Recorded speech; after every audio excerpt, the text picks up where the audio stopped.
Good evening, everybody. We're very pleased to have you all here to hear Rabbi Breitowitz. I just want to mention a very short brief on Yibaneh and what we do. Our organization is trying to promote unity in the community, which is a very high ideal. And we do it through two different tracks, through Chesed projects, and through educational projects, such as tonight.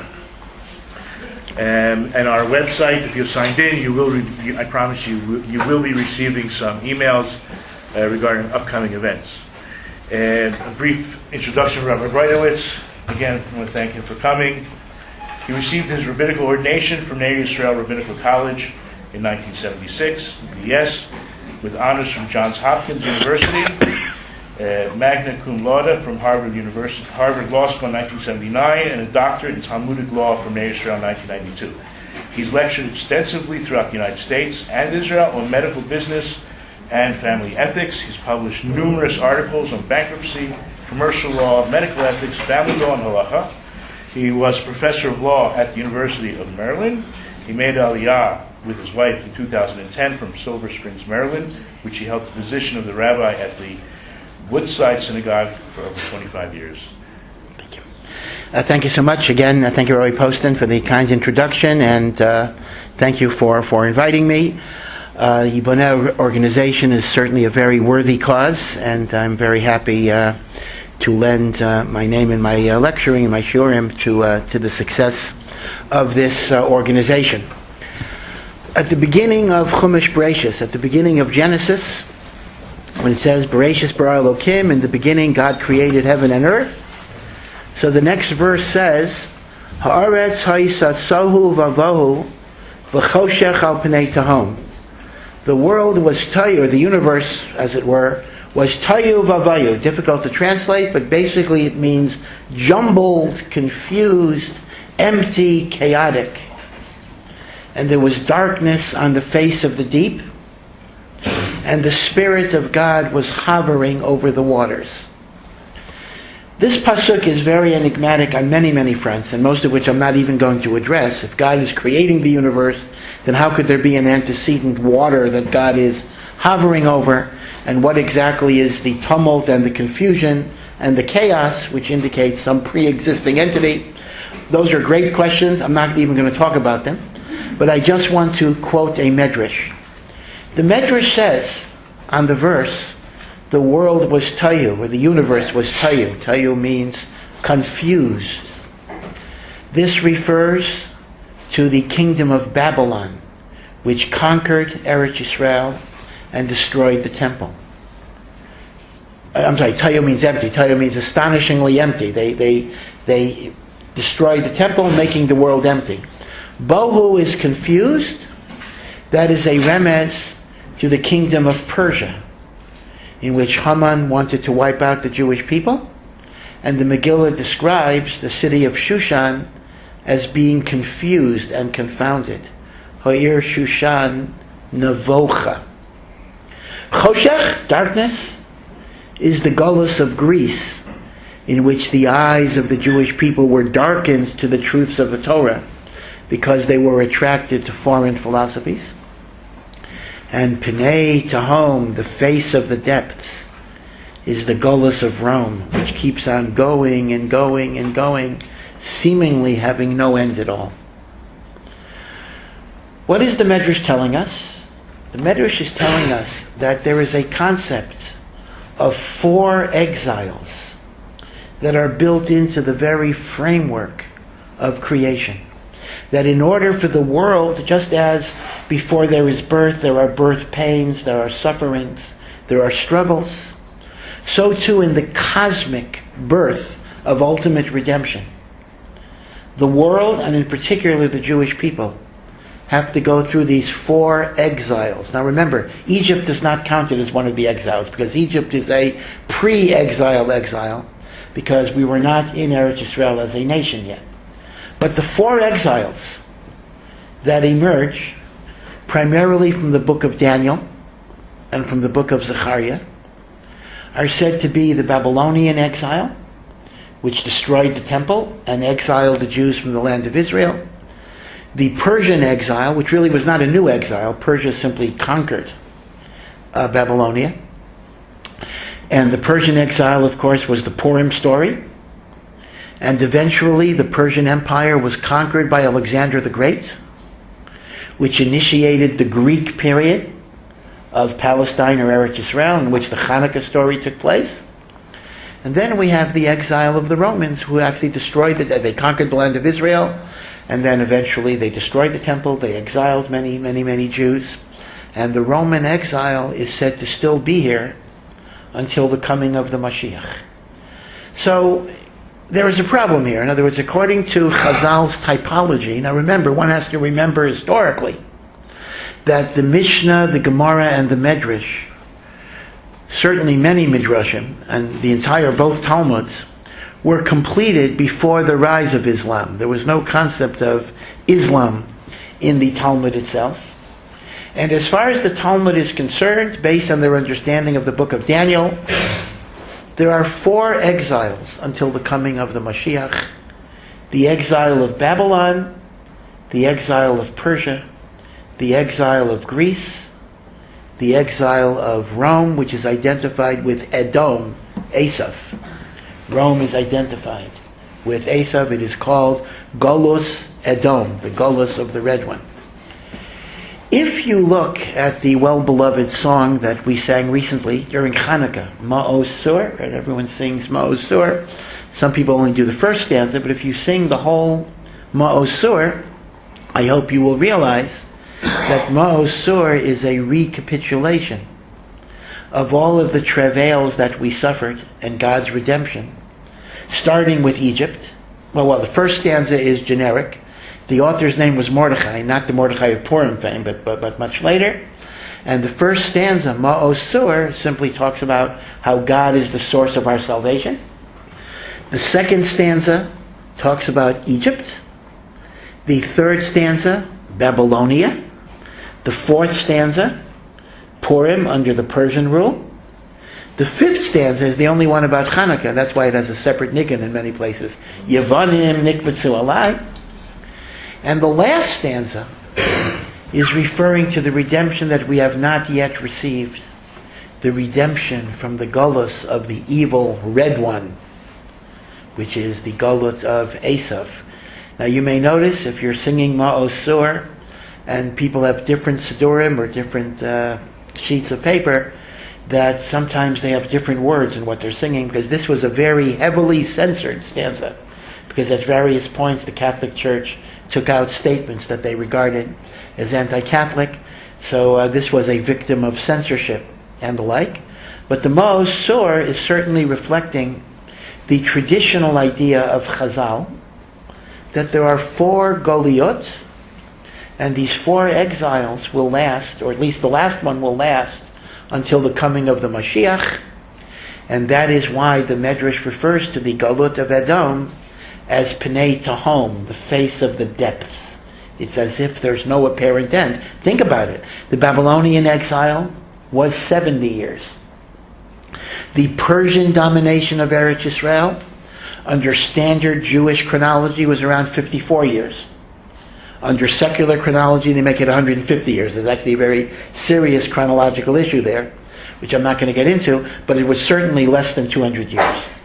The Greek period, the Greek domination, which includes over 100 years of Hasmonean rule, in which there was Jewish self-determination, but that's still part of the Hellenistic period, was 200 years. The Gullets of Adam, it depends how you count it. If you count it from the Roman conquest of Palestine, then it would be 2,000 years. If you count it from the destruction of the temple, it would be almost 2,000 years. So you're dealing with a galut that's extremely long. Now, and again, if you look at the book of Daniel, you will see that the 4 Goliot are represented in many different ways, different metals, different wild animals. And the Maharal goes through great length to show the symbolic connection of the different beasts and the different metals to the nature of the galut. But the Maharal explains, basically in a very simple, straightforward way, that each galut has a dominant theme. The dominant theme of Galut Bavel is simply persecution and enslavement. Remember, it was Galut Bavel that took away Jewish autonomy by destroying the temple and exiling the Jews. So Galut Bavel represents the Galut of persecution and enslavement. The short Galut of Persia represents the Galut of genocide, because that is what Haman wanted to do, although Baruch Hashem, he was not successful. The Galut of Yavan represents the challenge of cultural assimilation, because remember, the Greeks, the Yavanim, were actually fairly benign in terms of giving Jews political and civil rights. They were not anti-Semitic in the Hitlerian or the Haman sense. They wanted the Jews to assimilate to the cultural norms of Hellenism. And many, many Jews did. In fact, perhaps a majority of the Jewish people did. The Hasmoneans were the fanatical Haredim of the time, the ultra-Orthodox zealots. They were despised not only by the Yavanim, they were despised by many of their co-religionists as being retrogressive and primitive. And only because of their refusal to assimilate to the cultural norms of Hellenism, Antiochus then, engaged in a war and the like. But in reality, the Galut of Yavan is not a Galut of physical persecution. It is a Galut of cultural assimilation. What then is the dominant theme of Galut Edom, which is so long? So the Maharal says Galut Edom is simply an intensification and combination of all the other Galuyot. So in Edom, there will be the Babylon of Edom, there will be the Paras of Edom, there will be the Yavan of Edom. So in Galut Edom, we have all of these things. We have times and countries which persecute Jews and enslave them. We have environments that seek genocide. The Holocaust is the outstanding example. And then, of course, we have the unique nisyonot of living in affluent Western societies, where the issue that Jewish people face is not so much blatant anti-Semitism, but cultural assimilation and intermarriage. And as Lubavitcher Rebbe said, that might be the most difficult nisayon of all. He once remarked, it was easier to be Jewish in Siberia than suburbia. Because in Siberia, and of course he was in, I don't know if he was in suburbia, but he was certainly familiar with both this fact. His father died in Siberia. In Siberia, you couldn't escape being identified as a Jew. But today, everyone that is a Jew by choice. The term Jew by choice is not limited to converted Jews, but really everybody chooses, because nobody forces you in the modern world to be a Jew. And of course, Baruch Hashem, anyone that has moved to the land of Israel and they have placed their fate with our brothers and sisters who live here, is of course making that statement in a very, very emphatic and powerful way. So once again, therefore, the Maharal says, Edom is kind of like the Japanese. Like, what do the Japanese do? They take the ideas that other societies invent and they improve on them and make money out of them. So Edom simply rips off all of the different themes of all the other Galuyot, and sometimes we have this, sometimes we have that, etc. Now, before I get to Yishmael, because that's our topic, and so I will obviously be talking about that extensively, I just want to raise just a very simple question. What do we mean by the statement, we are in the Galut of Edom? If Edom is defined as the Roman Empire that Chazal saw as genealogically related to Edom, the Edomites, and indeed, by the way, many have pointed out that the Etruscans, who were the original occupants of the Italian peninsula, can in fact be traced to the Edomites, and therefore the Romans, as it were, is kind of a combination with the Etruscans. But the Roman Empire is long gone. The Western Roman Empire collapsed. The typical date that's given is 476. And while the Eastern Roman Empire, surviving in Constantinople, the Byzantine Empire, lasted much longer, but that's the famous conquest of the Ottoman Turks, which was 1453, famous date, the fall of Constantinople. Either way, the Roman Empire as a Roman Empire is long gone. So in what way do we describe ourselves as still being in the Gullot of Adam? There is no Edom in that sense. So the short answer is there are three reasons why we still describe our Galut until the coming of Mashiach as Galut Edom. Reason number one, because what the Edomites did to us has not yet been undone. If they destroyed the Beis HaMikdash, and we don't have the Beis HaMikdash, so we are still suffering the aftermath of Galut Edom. The fact that Edom is no longer ruling over us makes no difference. What they did to us has not been undone. That is reason number one. Reason number two is that in many, many ways, Rome is considered to be the progenitor of Western civilization. Now, I do understand that Rome itself essentially got whatever valid ideas they had from the Greeks. The Greeks are certainly the foundation of Western philosophy and thoughts and the like, but nevertheless, it reached Europe via the Roman Empire. Greek ideas spread through the Roman Empire. Our very alphabet, not our alphabet, our alphabet, thinking like an American, but the Latin alphabet, right? The English alphabet is, of course, the Roman alphabet, the Latin alphabet, and the like. The legal system of both Europe and to a lesser degree, even England and the United States, the common law countries, is largely based on Roman law and the like. So in many ways, given the fact that Jews were overwhelmingly involved with Western civilizations, I'll discuss again, Islamic will be very relevant here, then certainly it's the Gullot Edom because of the encounter that the Jewish people have with European Western civilizations. The third reason why we are described as being in Gullot Edom is that Rome, at a very early date, became identified as the seat of Christianity, the Catholic Church, the Roman Catholic Church. Indeed, it's very interesting why Rome achieved that historical significance. There actually was a bit of a disagreement. There were early attempts in the early decades of Christianity that Jerusalem, which would actually make much more sense, would be dominant, but nevertheless we know that Peter eventually established the church in Rome, and the Pope to this day, the Pope is officially the Bishop of Rome, right? There's the Bishop of Indianapolis and the Bishop of Rome. In fact, it's been pointed out that Pope Francis is a modest person. He doesn't even like to refer to himself as Pope. He actually goes around using the title, I'm the Bishop of Rome. You're the Bishop of Baltimore, I'm the Bishop of Rome, etc. And given the fact that Jews were overwhelmingly involved in the confrontation with Christian cultures, so we describe that as the Galut of Edom. Okay. And that is why we describe the Galut as the Galut Edom. Now remember, as I say, both the biblical sources and the rabbinical sources predate Islam. Right? The Talmud was completed probably in the 5th or 6th centuries, and Muhammad is around 100 years later, etc. So there is what is called a fifth Galut. And this is articulated by the great mystic Rav Chaim Vital. Remember, Rav Chaim Vital was the disciple of the Arizal in Tzfat.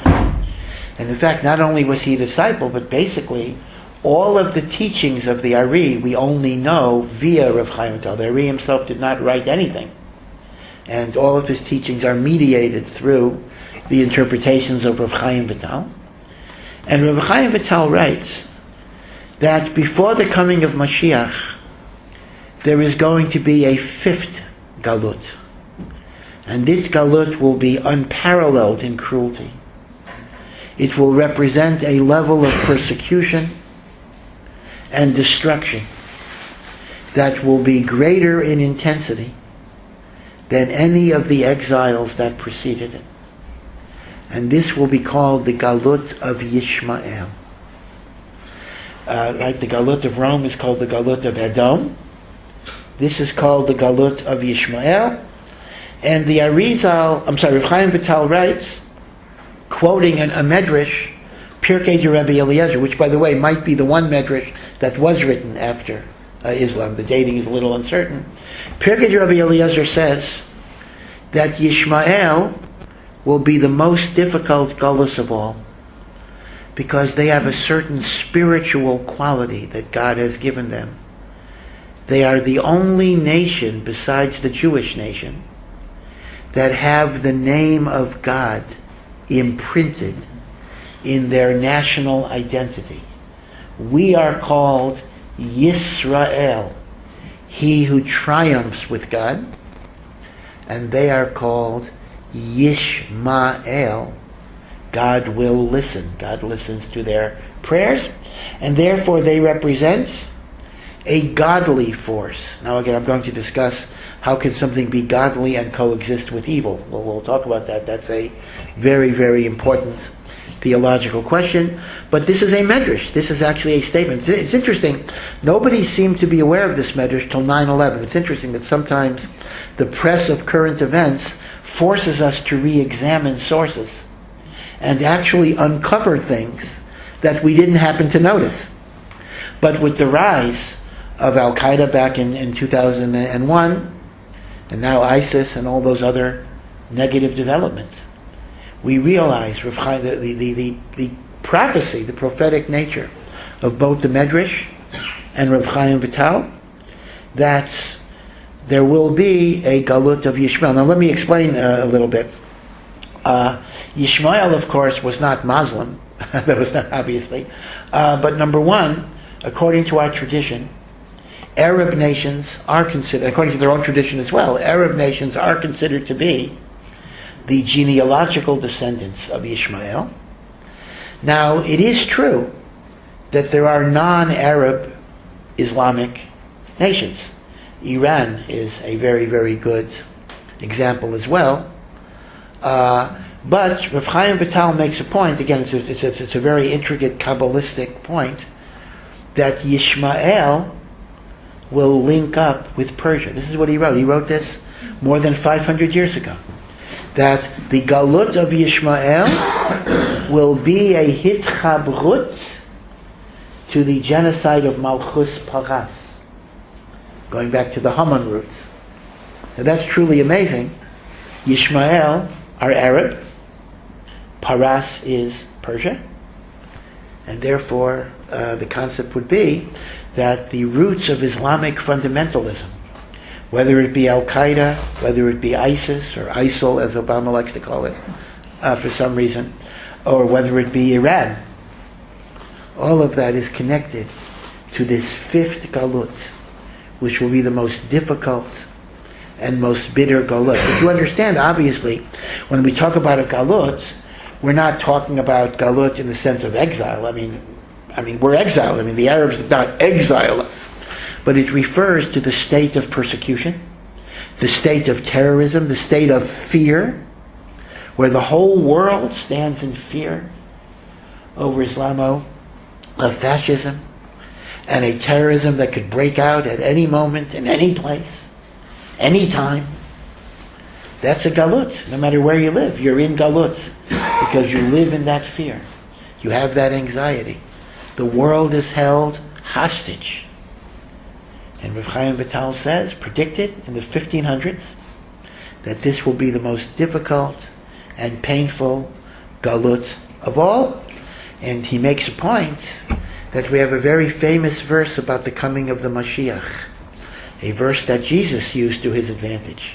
In the Navi Zechariah, it describes the Mashiach as Ani, a poor, impoverished person who is rochev ala chamor, who will ride a donkey. Right?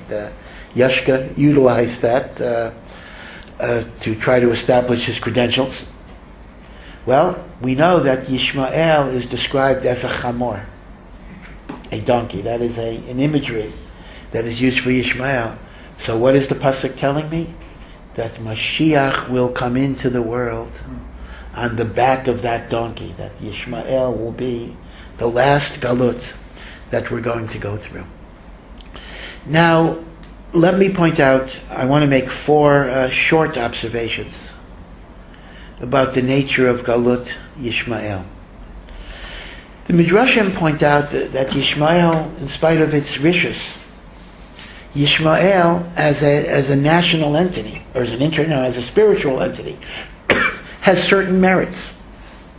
Number one, Yishmael had the merit of circumcision.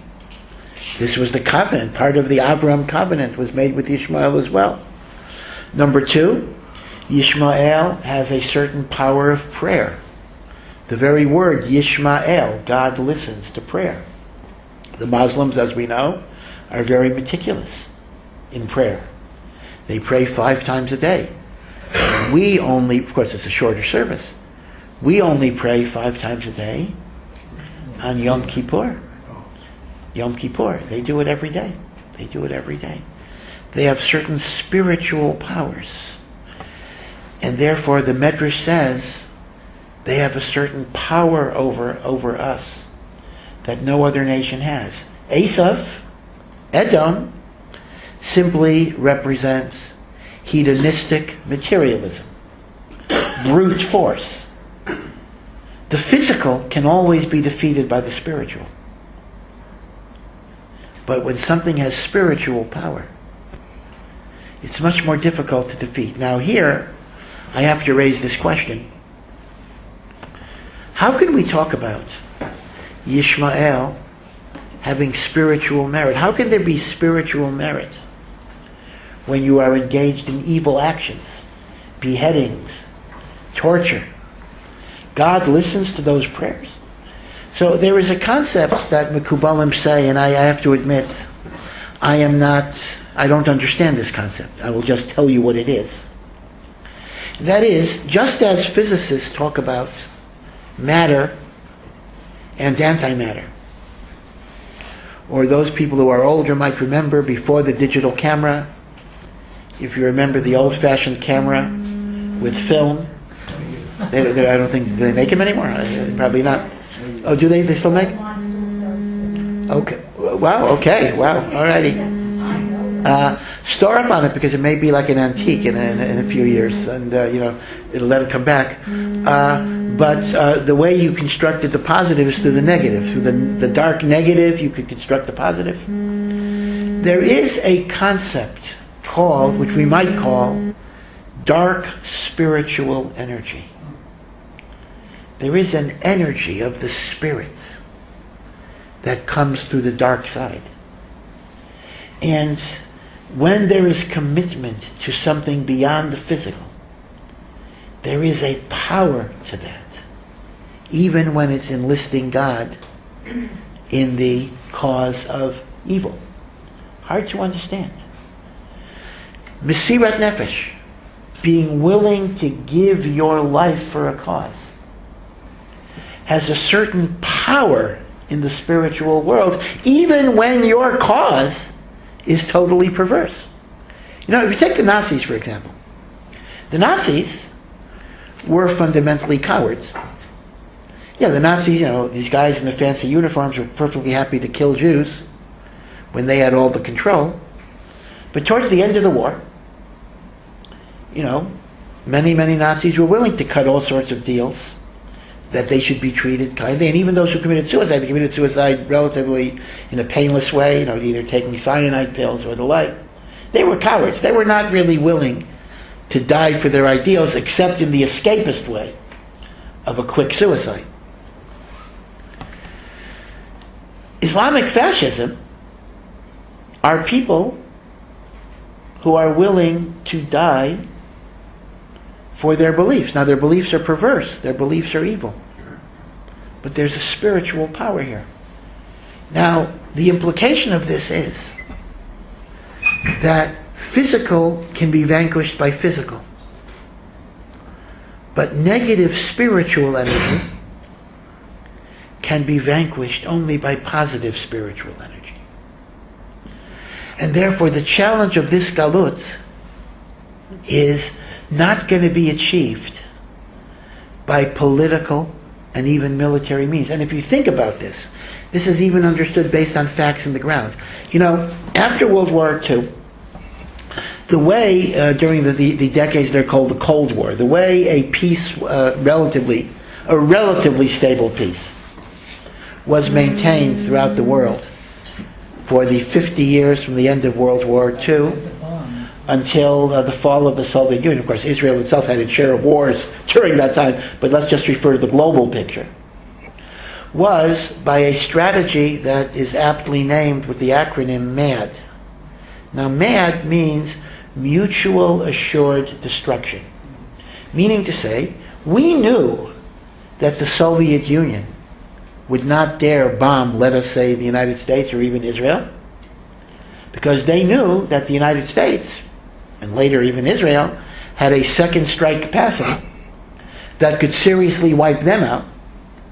And since they didn't want to be destroyed, they're not going to try to destroy us because they don't want to be destroyed. And therefore that arms race kept an uneasy strategic balance in which I'm not going to blow you away because I don't want to be blown away. And there's a rational basis for that. But that only works when you have an enemy who doesn't want to die. When you have an enemy that not only doesn't care if it dies, but considers death to be some positive benefit of ascending to heaven with whatever number of virgins they have up there, then conventional deterrence of any type doesn't do anything at all, because if it's going to cause an Armageddon, so be it.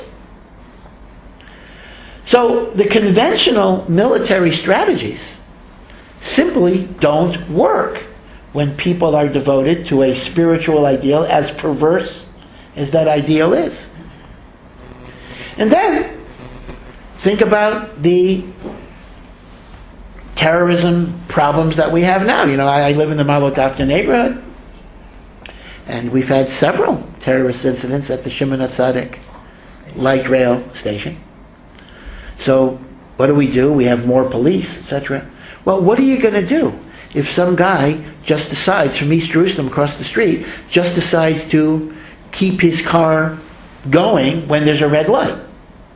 You cross the street. What's going to stop him? Are the police going to stop him? Are they going to kill him? Well, they might, but he doesn't care. There's no way, no matter how many police you have, there is really no way to stop this. Now, this has a deep mystical meaning, because what God is telling you is the power of the Spirit can be vanquished only by the Spirit. Military and political strategies, now of course we have to do what we have to do, of course. We can't just advocate that aspect of it. But I can tell you, it's not going to solve the conflict. It's not going to solve the conflict. When you have Palestinian children who are watching whatever their Arabic version of Sesame Street is, in which these cute little puppets, take machine guns and machetes and knives and mutilate Jewish people, and that's kind of a sing-song thing. There's no particular political or military strategies that are going to address that. So, point number one, therefore, is that although tshuva is always important, but particularly when you're dealing with Galut Yishmael, the very essence of how you defeat Galut Yishmael can only be spiritual, because their energy emanates from a spiritual source. Now, I understand that the difficulty and the dilemma of dark spiritual energy. It almost, God forbid, one might interpret this almost in Zoroastrian terms, which of course would be heretical, the God of light and the God of darkness. We, of course, unequivocally reject that duality. And yet, within the framework of the spiritual universe, spiritual devotion to cause has a certain power. That is point number one. Point number two, about the Gullets of Yishmael, and this might be the silver lining in the dark cloud, is, a lot of times people say they don't want to move to Israel, they don't want to visit Israel, because Israel is dangerous. They want to raise their families where things are safe, where, you don't have terrorist attacks, and therefore Jews don't make Aliyah. Well, one of the unhappy lessons that we've learned since September 11th, and that's been quite a while. And of course, if you consider what's been happening in France and in Germany and in the United Kingdom, we've learned that no place is safe. Safety is an illusion. The world is dangerous. The world is, in many, many ways, falling apart. Now, one of the lessons that we can get from that is, if it's not safe anywhere, you might as well be here. This is God's land. This is God's holy place. And if anything, this is actually a lot safer than a lot of other places. Is it safer here than in Paris? I mean, think about what happened in Paris besides the Charlie Hebdo massacres. But even involving non-Islamic, I think it was a year or so ago, there was a synagogue in Paris. It was surrounded by an angry mob, not even of Muslims, of French people, calling for deaths of the Jews. We're coming back to the Holocaust again. So, this is not the best reason to make Aliyah. Hopefully there would be positive reasons to make it. But sometimes, if we don't respond to the positives, God gives us messages this way. Get out while you can. Come to Hashem's country. Be with Am Yisrael. Share your fate in the land that Hashem chose. So I think that part of the worldwide stranglehold that Gullets of Asaph has is an indirect mechanism for us to come to Eretz Yisrael. Because the argument that this is more dangerous than other places simply rings false. It's just not true. First of all, when it comes to street crime, I mean, listen, we're going to tell you, how many American cities can little kids walk around, after nightfall? In my neighborhood, which actually is right across the street from East Jerusalem, we see all sorts of kids walking around, sometimes 2 o'clock in the morning. I don't know why they're not asleep, that's another question. But they're walking around. Their mothers don't notice they're gone. Well, all right. That's another issue, but okay. But the point is, not too many American cities could you do that. Certainly not in Baltimore, which had its riots. Again, these are not even Islamic issues last year and the like. A third point about Gullets of Asaph. Let me illustrate it with a story about the brisker Rav. The brisker Rav, Rabbi Yitzchak Breitowitz, was the last rabbi of Brisk. Brisk was destroyed in the Holocaust. He was Rav Chaim Soloveitchik's son. And he was in the Warsaw Ghetto. Tragically, he lost his wife and some of his children, but he did come to Eretz Yisrael with some of his children, and he lived for another 15 years in Eretz Yisrael. A great Gadol b'Torah. The brisker Rav, as briskers are to this very day, had what you might call a bit of a nervous temperament, but I don't want to describe it in psychological terms. But because of his great Yiras Shamayim, he was always worried, he was always obsessing whether he did a mitzvah properly. He would always say, did I say Shema properly? Did I do this properly? He would think and rethink and reevaluate. He was nervous in that way, that he was always worried, did I do the mitzvah right? To this very day, if you ever see the way the briskers bake matzah for Pesach, it's really like a very, very elaborate procedure that takes a very long time.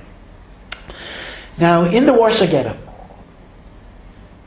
where people were dying like flies, dying of disease, dying of starvation, dying of Nazis just mowing people down, and the brisker Rav himself lost his Rebbetzin and a child.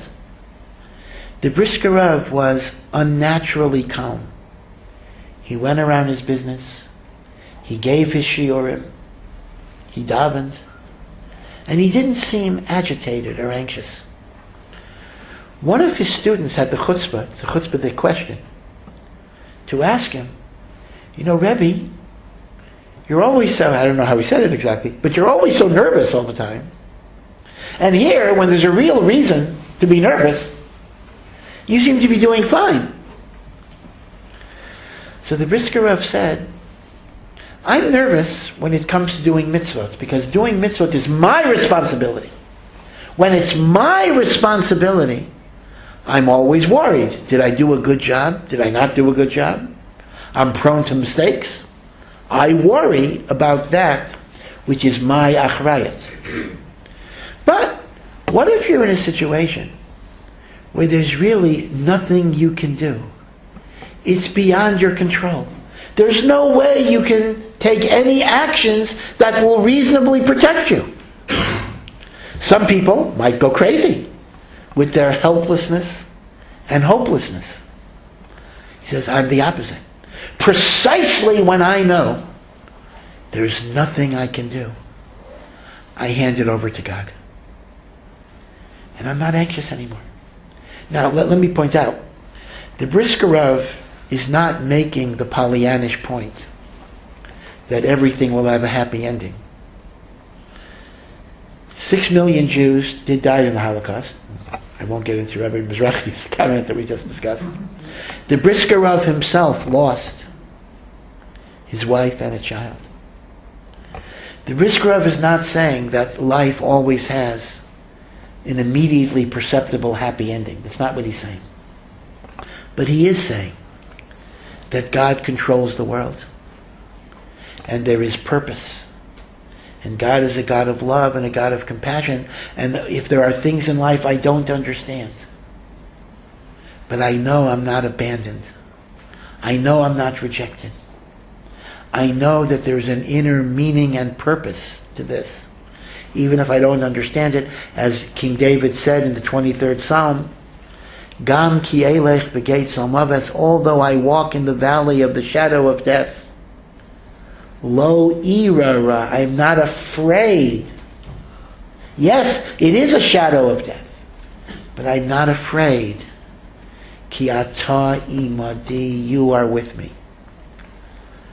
Hashem has promised that the Jewish people will never be obliterated.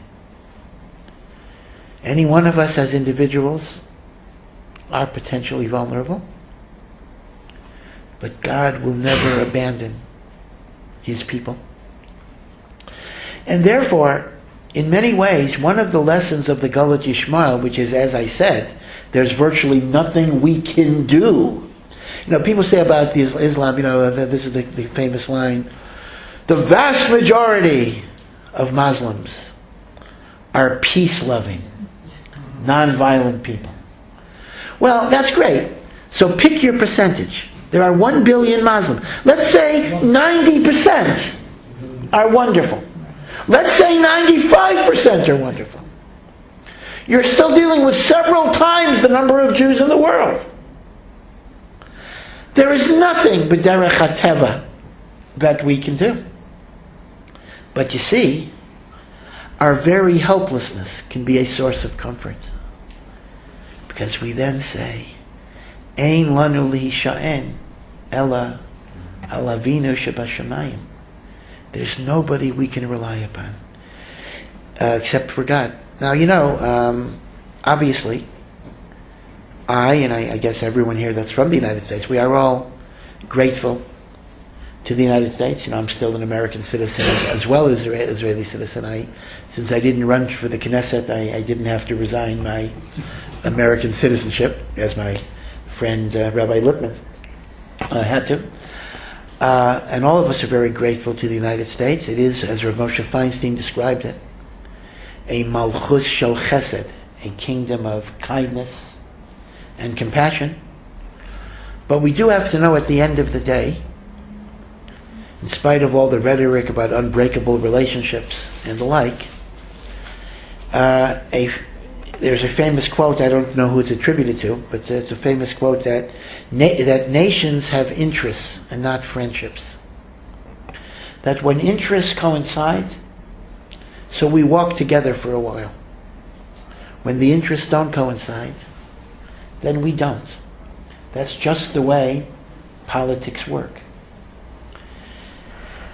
All of us know how astonishingly alone Israel fundamentally is.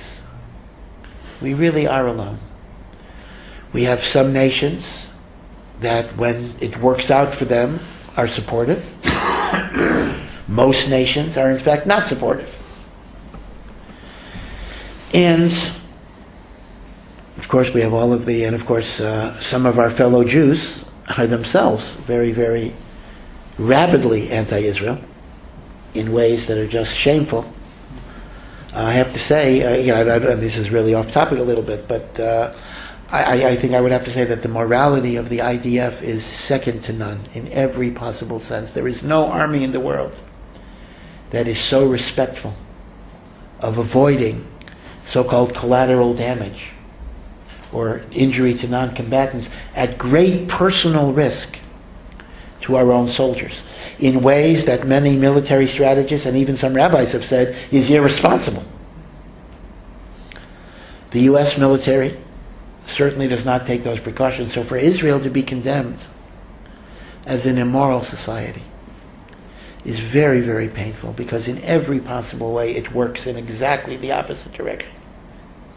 And whether it's religious, secular, I would have to say that even within the secular part of the society, Jewish values are very deeply embedded. The Jewish values of compassion and care, even for those who would try to destroy us. If a terrorist is taken to a Jewish hospital, they will get first-class medical treatment. There is even a proposal, as you know, which I think is absurd, but there is a proposal that in a triage decision, if a terrorist is more seriously injured than a victim of terrorism, there is considered a proposal, the Israeli Medical Association, priority will be given to the terrorist. Again, that happens to be halakhically absurd, but it just shows you the degree of concern and care that we have. If, God forbid, a Jew were to enter a Palestinian hospital, forget about triage. He or she would not emerge alive. That's just it. They would not leave the hospital alive. So we are very alone. The world misunderstands. After the Holocaust, there were a few years where people felt sorry for us.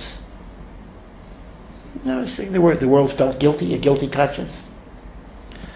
That lasted a short while. It's no longer there. Now we are the ones who perpetuate the Holocaust. The Nazi rhetoric is used against the Jewish people, not on behalf of the Jewish people. So, all of this reminds us how alone we are, how vulnerable we are. And this can be very depressing indeed. But it does remind us that ultimately, all we have is God and our relationship with each other. But ultimately, that's all we need. It's all we have, and it's all we need. And therefore, like the brisker Rav says, the very helplessness of our situation shows us that God is the one that will save us. Do you remember, there's a famous Gemara, maybe you've heard this beautiful Gemara, at the end of Maseches Makos, where after the destruction of the temple, Rabbi Akiva and the rabbis are walking by the Temple Mount, which is totally desolate, destroyed. There were no mosques there yet, just totally abandoned. And they saw a fox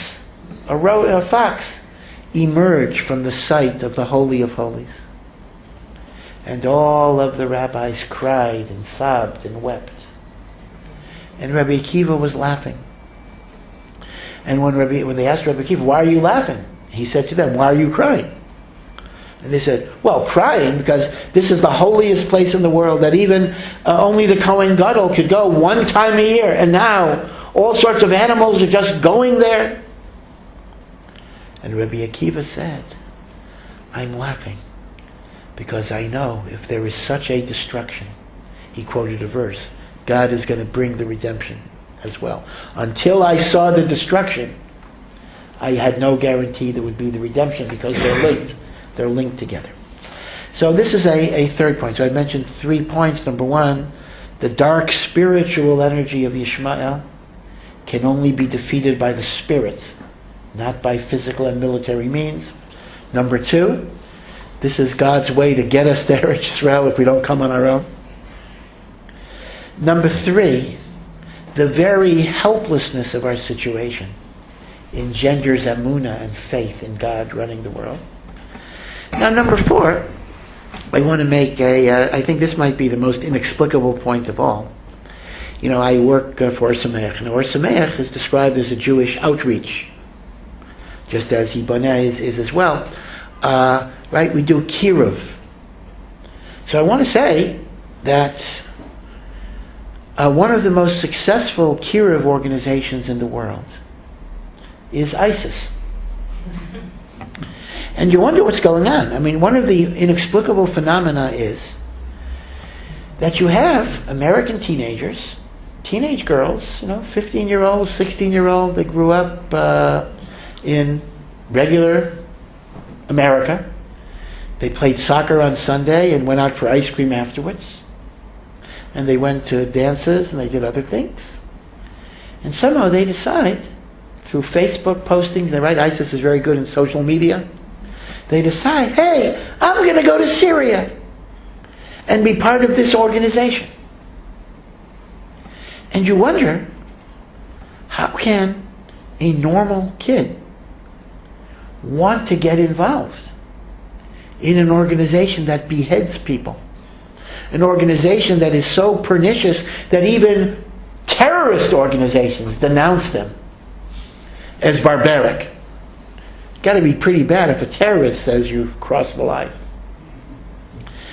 And in a way, this is kind of inexplicable. You could say these kids are sick. But like Rabbi Akiva, I think there's an implicit silver lining here. Because what it tells you is how deep is the yearning for some type of cause that goes beyond yourself. In a way, this is the dead end of hedonism and pleasure seeking.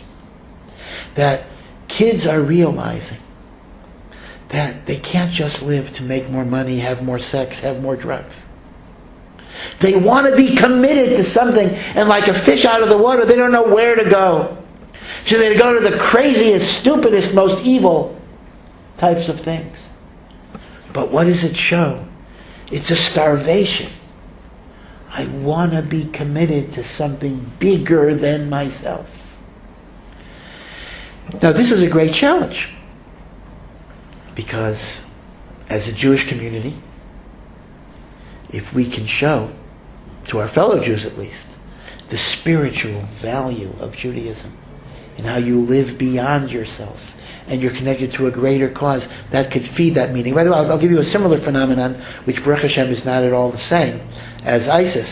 And that is, Roger Kamenetz, a writer, wrote a book, The Jew in the Lotus, a few years ago. Probably 20 years ago already. And he gave a statistic, I don't know if it's still true, that he said that 90% of the Western English-speaking converts to Buddhism are Jewish. So if you meet an English-speaking Buddhist, a native English-speaking Buddhist, 9 out of 10 chances are that they're Jewish. Now, given the fact that Buddhism may very well be technical avodah zarah, I'm not going to get into the halachic point there, that is a very, very disturbing number. But it highlights the idea that the Jewish soul in particular is seeking transcendental meaning and purpose. And if nobody is showing them where they can get it in Judaism, they'll go somewhere else. And of course ISIS is even a more extreme example. So in many, many ways, these disturbing phenomena are the stirrings and yearnings of a soul that is seeking to be connected to something greater than themselves. Right? So these are some observations on the Gullets of Yishmael. But now let me raise a textual question. How do we reconcile the phenomenon of the Gulut of Yishmael with the not only rabbinic teaching, but the biblical teaching, that there are 4 Goliot. Right? Bavel, Paras, Yavan, Edom. If you're adding a 5th, right, so that doesn't fit the idea. Then the book of Daniel, the idea of 4 Goliot is over and over and over and over again. So the Ibn Ezra actually wants to say, which is Keneged Chazal, that we count Greece and Rome as one, and the 5th one is Yishmael, and the 4th one is Yishmael. But Rav Chaim Vital himself says it a little differently.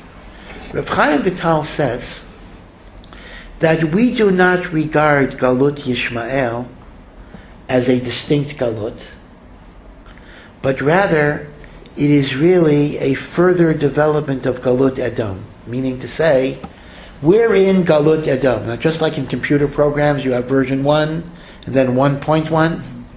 Galut Yishmael is 1.1 of Galut Edom.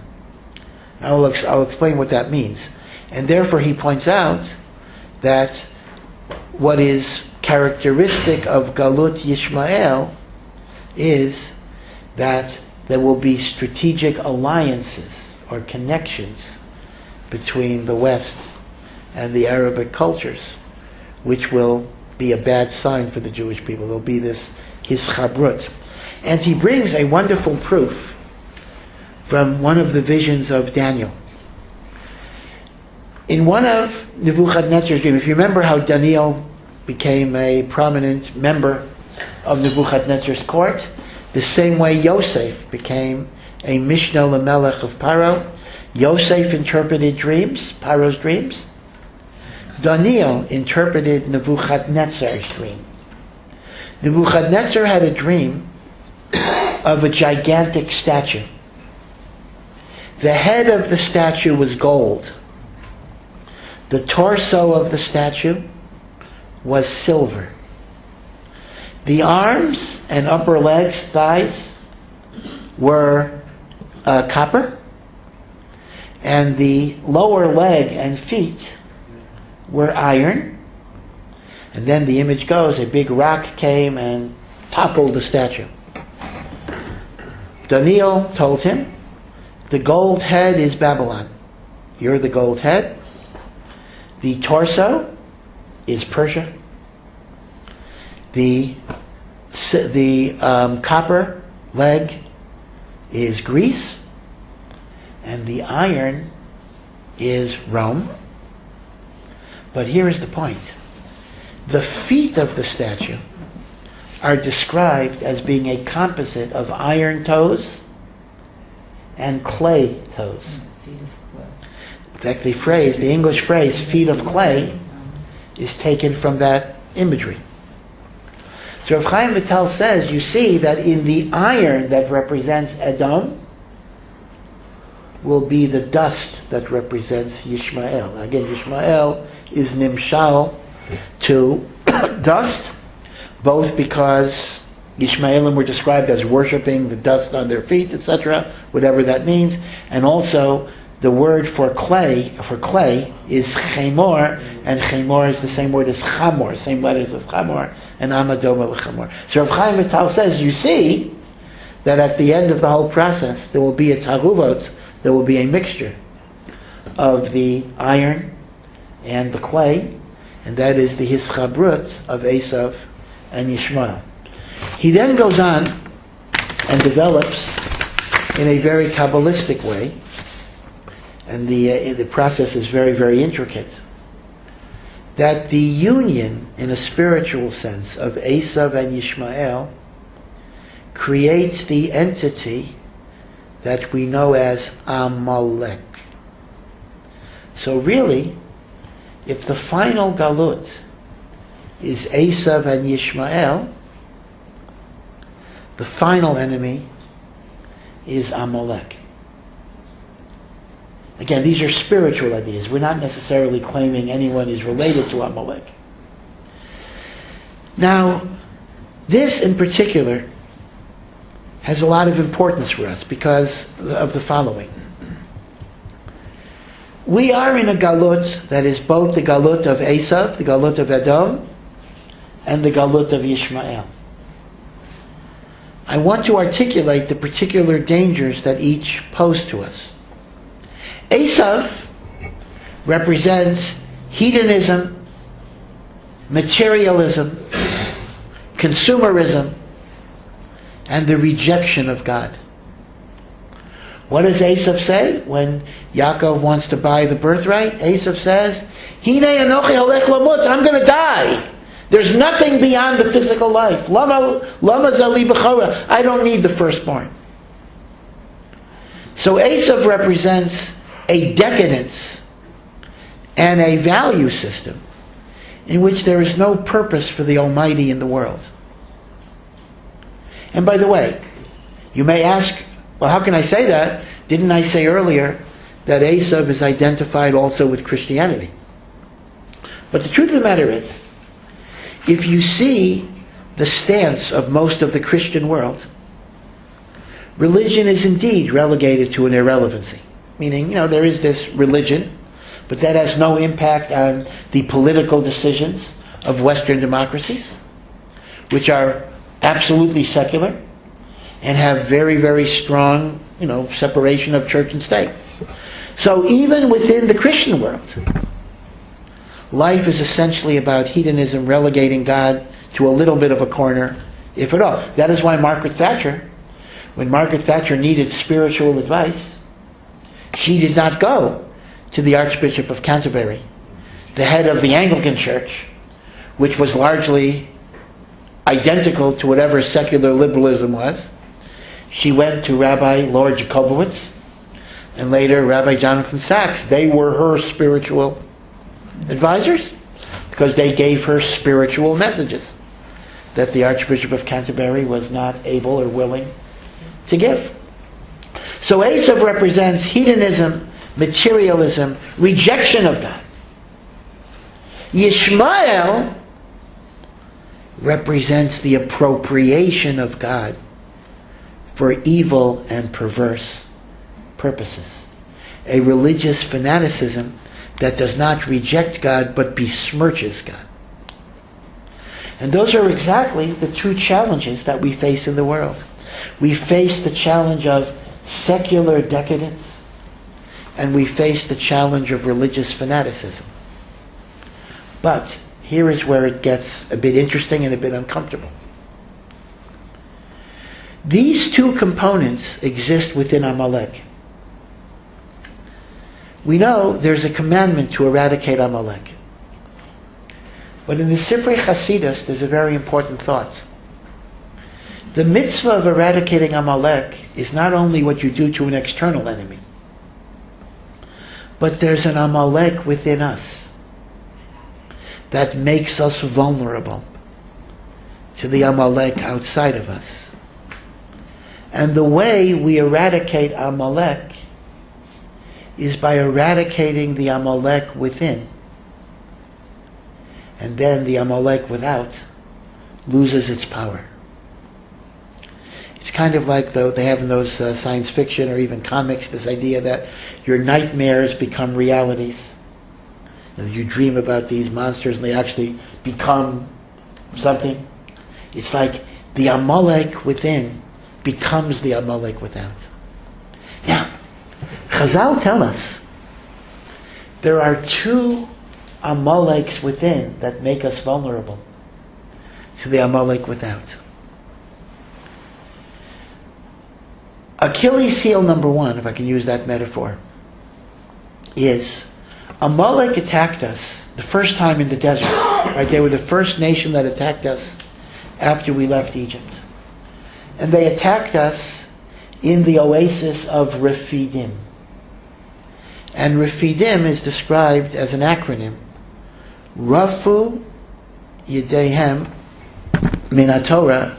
That means our hands were loose. We held the Torah loosely.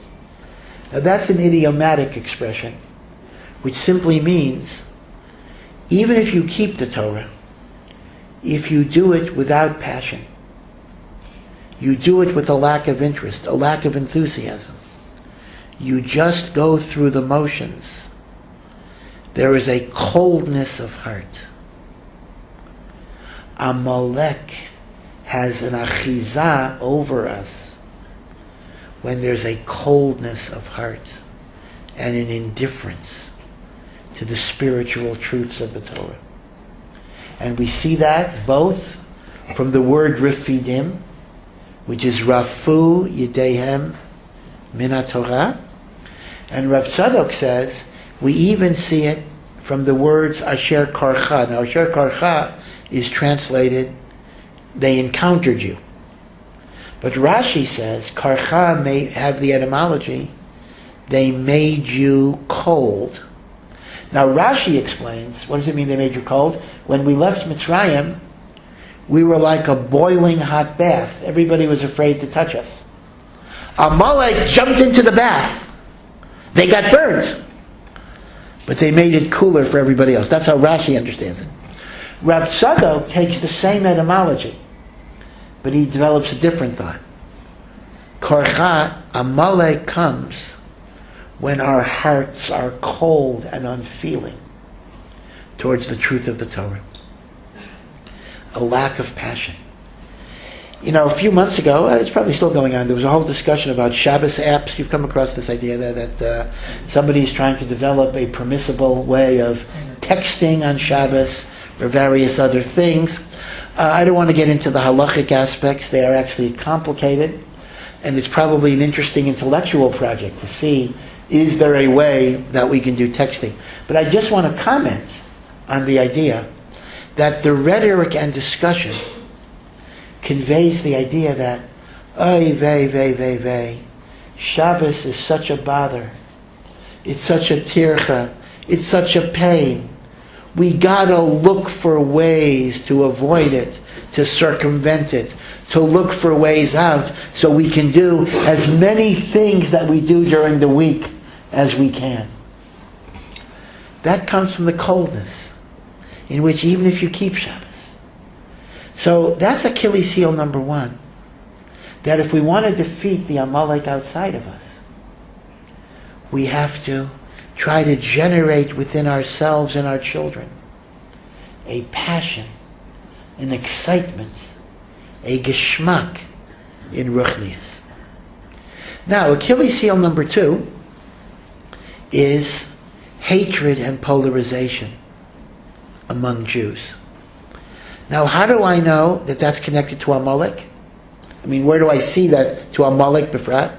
So we know this from a Gemara in Maseches Bava Basra. The Gemara says in Maseches Bava Basra that Amalek can only be defeated by Rachel's children, the children of Rachel. Amalek cannot be defeated by the children of Leah. That is why the first person who waged war against Amalek was Yehoshua ben Nun. Moshe made Yehoshua the general. What tribe is Yehoshua from? Tribe of Ephraim, Rachel.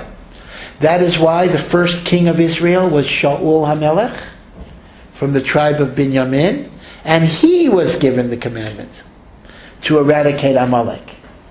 That is why Mordechai and Esther, again from the tribe of Binyamin, were the ones who engineered the death of Haman from Amalek. And that is why there's a Moshiach ben Yosef who precedes the Moshiach ben David, because his job will be to destroy Amalek. Amalek can only be defeated by Rachel. Amalek cannot be defeated by Leah. Why is that so? So again, the Meforshim give different reasons. But one of the great reasons that are given is that all of the children of Leah who participated in the sale of Yosef are guilty of sinat chinam. It is only the children of Rachel, Yosef is the victim, and Binyamin was not involved. Only those who are free of the taint of hatred are able to destroy Amalek. And of course, Rachel herself exemplified the opposite of hatred in the selfless love and devotion that she showed her sister Leah, giving away her opportunity to be the first wife by giving Leah these secret identifying signs. So, we see very simply that Amalek attacks us when there's coldness of the heart, and Amalek attacks us when there's hatred and polarization. So I would just add that if, as Rav Chaim Vital says, Amalek is an amalgamation of Esav and Yishmael, I would like to suggest that the coldness of the heart is what we get from Esav, because Esav represents the indifference to spirituality. The hatred that comes from religious fanaticism is what we get from the Yishmael. Now again, I want to be very, very clear. In no possible way am I comparing the regrettable sinas chinam that exists within the Jewish people to what ISIS is doing. I mean, obviously, it's totally different magnitude. There is no moral equivalence, of course. But what I'm saying is, spiritually, there is something similar when you use the name of God to besmirch, to belittle, to demonize, and to delegitimate. That is the Yishmael within us that, God forbid, magnifies to the Yishmael without us. And when we are indifferent or cold to our ruchniyut, we are vulnerable to the Esavs of the world. Because once again, that indifference and that materialism gets magnified. See, Amalek hits us in two directions. Part of it is the Yishmael legacy. Part of it is the Esav legacy, because Amalek is the composite. Now, I just want to end, I know the hour is getting late, that in many, many ways, if the spiritual way we vanquish Amalek, which is Esav Yishmael, is in the two directions of intensifying our passion and our commitment to Torah, and at the same time growing in our love and concern for our fellow Jew and to some degree to all human beings. It's very interesting that in many ways these are challenges that on a superficial level call upon us to do opposite things. Because it's the nature of the human being, as we get more and more committed to a particular ideology, we become less tolerant and less open and less loving and less accepting of people who espouse a different approach to things. We become, as Eric Hoffer's phrase, we become the true believers. Vice versa, those who are big tent, inclusionary people, they love everybody. Sometimes they tend not to have a strong value system. You know, gay rights are okay, and I'm okay, you're okay, everything's okay. The big challenge for a committed Jew, and good luck in finding a school that combines these things, not at all easy, is how do you raise, not just how do you raise, how do you be a passionate, committed, fiery Jew, devoted to the Torah, loving the mitzvahs, and at the same time develop within our personalities a love and an acceptance and a non-judgmental approach towards other people, understanding that they are not necessarily doing what I'm doing, they're not necessarily holding where I'm holding, but I can love and respect and interact with them in a very good way. Now, this is a difficult challenge, because you'll find people on one side of the equation or on the other side. It's difficult to kind of integrate it. But part of the way you do it is that you realize that in your passion to serve God, part of that passionate serving of God is the love you have. In other words, it's not like a separate thing. I serve God and I also have to work on loving people. And that's pulling me in the opposite direction. But not really. Recognize that the same passion I have to have for Shabbat and for Kashrus and for Tefillah and for Talmud Torah, I also have to have for Abbas Yisrael. After all, it's the same Torah, same mitzvah. Or no, it's not the same mitzvah, but it's in the same Torah. And therefore, if we wouldn't look at it like a dichotomy, if we would look at it as part and parcel of what Avodas Hashem is, then we would be able to bridge that gap. Again, it's a difficult mental operation. The Baal Tanya tonight is the Yortzeit. Is that correct? Right. Is it tonight? Is it tonight? Oh, it's last night. I'm sorry. I'm up one day, but we could be Mosef Michol Ala Kodesh. So Baruch Hashem, I can say at least one thing from the Baal Tanya tonight. And he talks about the mental operation of simultaneous love and hate. There are ideas that we reject. There are ideas we don't accept. But I still look at my fellow Jew. I see the godly soul. I see the godly essence. And I love him or her because he has within himself the spark of the divine. And if I love God, then I love God's children as well because they have that spark of the divine. So these are just some thoughts about how to deal with the difficult galut that we are in. But like everything else in life, it must start from within. And if we work on ourselves from within, then the enemies shall indeed vanquish, because they are nothing more in a spiritual sense than the nightmarish shadows of tendencies that exist within us. By our passion, we vanquish the decadence of Asaph, and by our love, we vanquish the destructiveness of Ishmael. Thank you.